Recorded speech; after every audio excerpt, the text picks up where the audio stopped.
السلام عليكم ورحمة الله وبركاته. بداية فيديو جديد. أهلا بكم في قناتي، قناة بيتك أجمل مع مروة. الفيديو بتاع النهاردة يا بنات روتين في المطبخ. بدأت كده روتين في المطبخ. كل سنة وانتم طيبين، عيد مبارك عليكم وعلى أمة محمد أجمعين.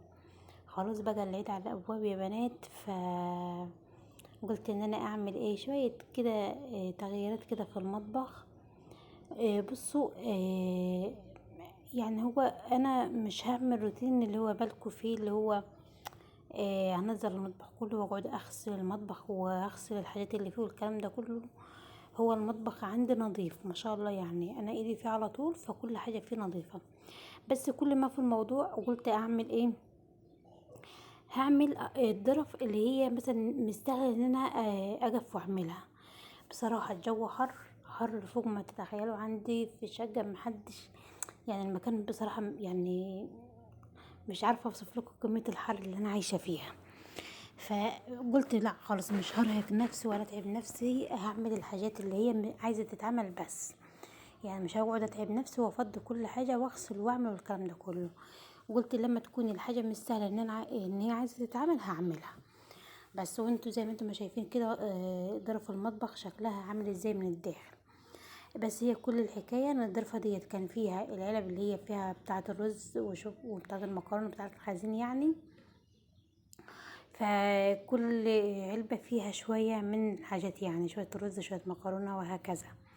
ورحت قلت هفضيها، افضي الظرفه وهمسحها مسحه كده، يعني اجيب كده حته فوطه يعني كده، ولا حته قماشه كده نظيفه كده، وهبدا ان انا ألمح كده الضرفه بتاعتي، واشوف العلب بتاعتي اللي فاضيه اكملها.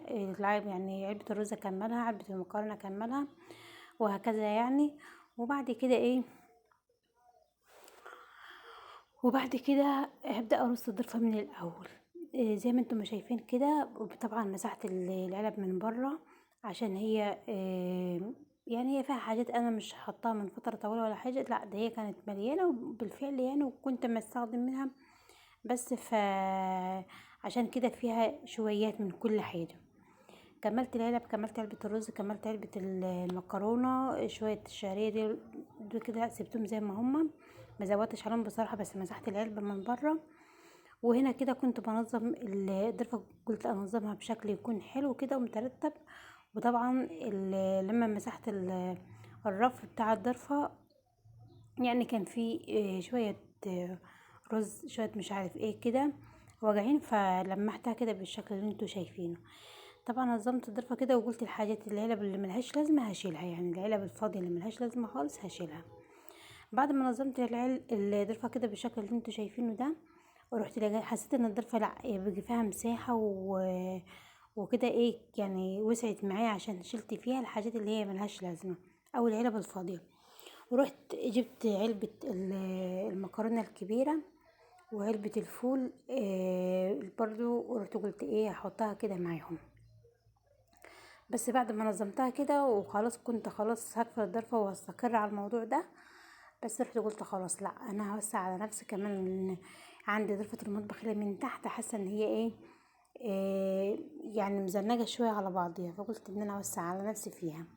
بس ديت العلب الفاضية يا بنات شلتها كده. قلت خلاص هشيلها كده من المعوزة ابى اطلعها، يعني احطها في ضرفة الضرفة اللي فيها البلاستيكات، اللي حاطة في ضرفة كده في المطبخ.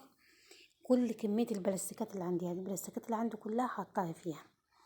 بس فقلت اخليها يعني وكده، بس هغسلهم من الاول وبعد كده هسيبهم ينشفوا، وبعد كده احطهم مع البلاستيكات، ومنين محتاجهم هطلعهم. هنا خلاص يا بنات، كمان كنت طلعت علبة الفول وعلبة وبرطمان المكرونة، وحاطة المكرونة اللي هي المكرونة الكوع حطها في البرطمان ده. وقلت رحت رصيتهم بالشكل اللي انتوا شايفينه ده. ظبطت الضرفة بتاعتي وخليتها كده فيها اللي هي شاملة الرز والمكرونة والشعرية والمكرونة السباكيتي والحاجات والملح والحاجات اللي هي خاصة بالطبيخ يعني. حطيتها في الضرفة ديت. اما السكر والشاي حطاه في الدولاب بعيد خالص عن الموضوع ده، عن الضرفة ديت يعني. بعد ما ظبطت الضرفة يا بنات، ورحت دخلت كده على التلاجة، قلت الفريزر بتاعي عايز يتنضف بصراحة. وحسيت ان هو مكركب ومفيهوش حاجة، يعني يعني في علب وشوية علب وشوية حاجات كده، بس اللي هم ايه، مكركبين الفريزر، يعني محسسينك ان الفريزر فيه حاجات كتيرة، وهو اساسا كل الحاجات اللي فيه شويات برضو نفس الموضوع. فرحت قلت لا، انا هفضل الفريزر. بس بصراحة قبل ما ابدأ ان انا اغسله، ورحت فصلت الفيشة بتاعة التلاجة، وقلت عشان بصراحة خفت يعني، قلقت كده بعد ما خلاص كنت هحط المية بصابون وهدعك، وبعد كده رحت لا، انا اشيل الفيشة احسن يعني. بس شلت الفيشة وبدأت كده، جبت كده شوية بريل وشوية مية وشوية خل في المية والبريل، وبعد كده جبت كده البتاع اللي ديت اللي اسمها ايه، الاسبونشة بتاعتي، ورحت بدأت ان انا ايه، اخد كده من الخل والبريل والمية، وابدأ ان انا اغسل الفريزر بتاعي. البريل عشان خاطر بينضف لو في مثلا نقطة دم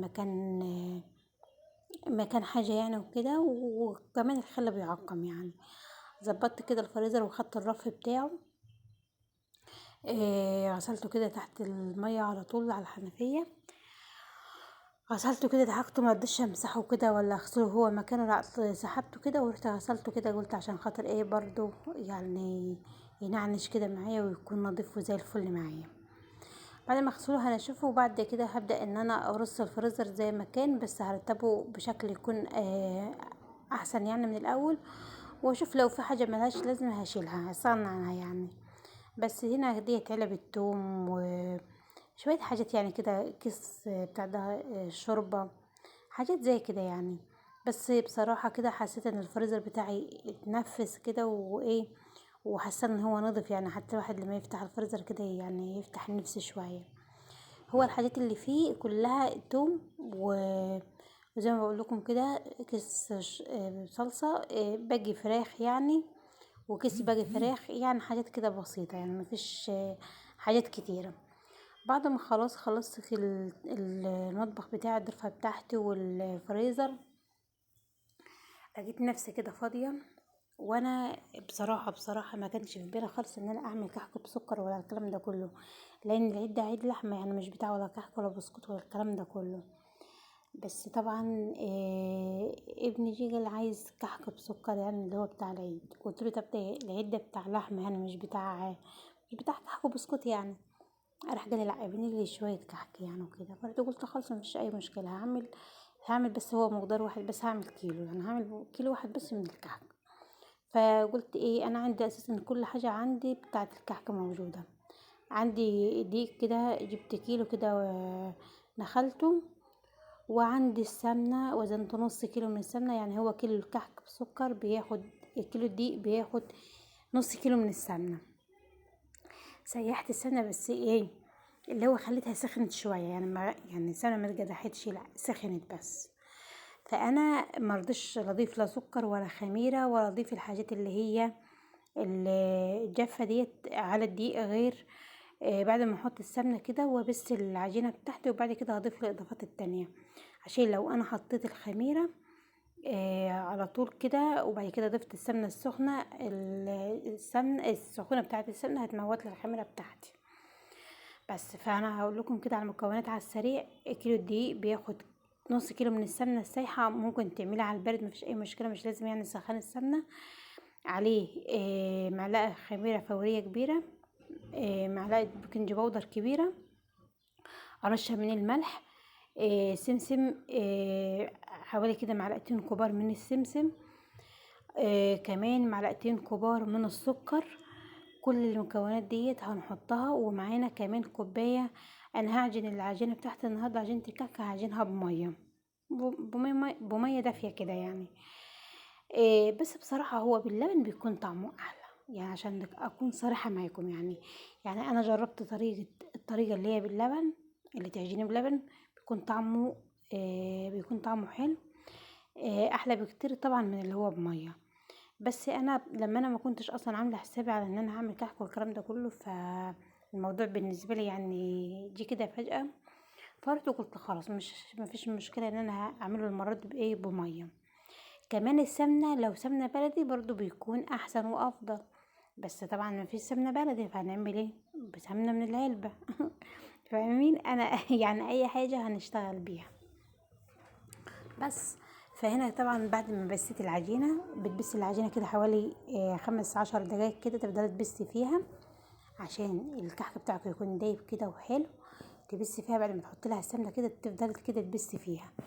بعد ما تبسي العجينة بتاعتك كده، وتروحي تضيفي اللي هي ايه الخميرة والبيكنج باودر ورشة الملح ومعلقتين السكر الكبار ومعلقتين السمسم، وطبعا معلقة صغيرة من ريحة الكحك.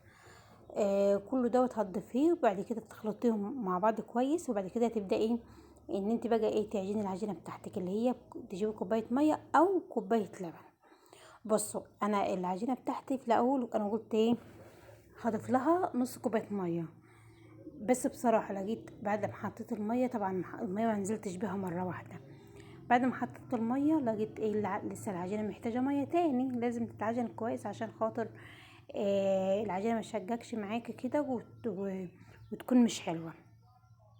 ورحت جبت نص كوبايه ميه تاني، يعني هي الكميه كلها خدت معايا كوبايه من الميه. طبعا يفضل اللبن، عشان اكون صراحه معاكم، اللبن بيخلي طعم الكحك حلو. خلاص عجنت العجينة بتاعتي، وهنا كنت بعمل لها اختبار. باخد قطعة من العجينة بكورها، وبعد ما بكورها كده بشوفها عشان خاطر لو العجينة لقيتها بتشقق معايا هضيف لها سنة من المية، سنة يعني مش كتير. وكوباية المية ما تنزليش بها مرة واحدة، عشان خاطر برضو ممكن تكون العجينة بتاعتك مش عايزة مية كتير او لبن كتير. فانت تعملي ايه تنزلي حبة بحبة كده لحد ما توصلي لقوام العجينة، وتعملي لها اختبار اللي هو تاخدي كرة كده وتعمليها على ايدك، تكورها على ايدك وتضغط عليها بصباعك كده، عشان خاطر تشوفيها. لو لقيتها اتفتحت من الجناب يبقى كده العجينة بتاعتك لسه عايزة ايه، عايزة مية تاني، فتروحي تزودي حبة شوية ايه صغيرين. خلاص كده طبعا بعد ما عجنت العجينة بتاعتي مش هسيبها تخمر، انا هشتغل فيها على طول. عجينة الكحكة ما بنسيبهاش تخمر، هو كده على طول بقى على اخر ما تخلصي عجني فيها تشكلها كده على طول زي ما انا ما عملت. بس فكورت كده قطعة العجينة وببدأ ان انا اشكلها. طبعا التشكيل ده على حسب رغبتك انت، على حسب ما انت بتحبي. انا معايا اللي هو المنجاش، ومعايا بتاع ديت بتاع بلاستيك كده ومخرمة، هشوفها معايا اهي، ده شكلها. بس ديت سهلة خالص بصراحة، ومبتاخدش معاكي اي وقت، اللي هو تعملي الكورة وتروحي ضغط عليها تديكي شكل الفتحات اللي من فوق ديت اللي انتوا شايفينها. بس هعمل الكمية كلها مرة واحدة، وبعد كده يعني الكيلو هيعمل لي صاجين، يعني كيلو الكحك او كيلو الدقيق هيعمل لي صاجين من الكحك. فهعملهم هشكلهم كلهم، وبعد كده هنبدأ ان احنا نسويهم مع بعض. طبعا التسوية برضو على اخر ما هنخلص الكمية بتاعتنا بتاعت الكحك هنعمل ايه، هنبدأ ان احنا نسويها، ناخد اول صاج احنا عملناه ونبدأ ان احنا نسويه.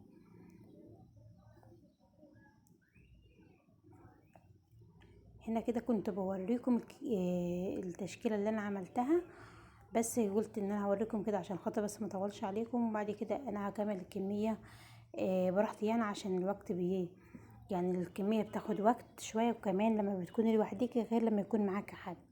لما يكون معاكي حد الموضوع بيكون يعني بصراحه بيكون سهل، لكن لما بتكوني لوحدك بتبقى انت ايه اللي هو يعني الموضوع بيطول معاكي شويه حبه يعني، بس مش حبه كتار، لان الكميه اصلا مش كبيره، ده هو كيلو واحد بس من الدقيق.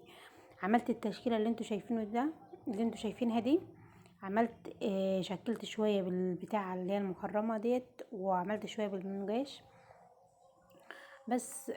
وهنا كده كنت مولعه الفرن بتاعي، وخلاص دخلت الصاج بتاعي الفرن كده. وبعد ما يستوي هوريكم شكل الكحك بتاعي. شايفين الكحك؟ طبعا انا طلعت الكحك واستوى، وسبته كده على الصاج بتاعي لحد ما هدي خالص، برد يعني. وبعد كده خدته ورصيته كده في الطبق، وبدأت ان انا اضيف له السكر البودر كده على الوش. بس بصراحة بعد ما الكحك بتاعي ما استوى كنت هصور معاكم مقطع وكده، بس لقيت النور عندي قطع فرحت قلت خلاص انا بصور معاكم المقطع الاخير واحنا بنحط السكر مع بعضينا على الكحك. بس كده طريقة الكحكة سهلة وبسيطة، مش هتاخد معاك اي وقت. اتمنى منكم لو الفيديو بتاع النهاردة عجبكم متنسوناش من اللايك واشتراك في القناة لو اول مرة تشوفيني، وحطي لي كده لايك من ايديك الحلوة وكومنت حلو، وكومنت حلو منك كده تشجعوني بيه. وكل سنة وانتم طيبين، وعيد أضحى مبارك عليكم وعلى أمة محمد أجمعين. اللهم آمين يا رب العالمين. أتمنى منكم دعوة حلوة، وكمان شجعوني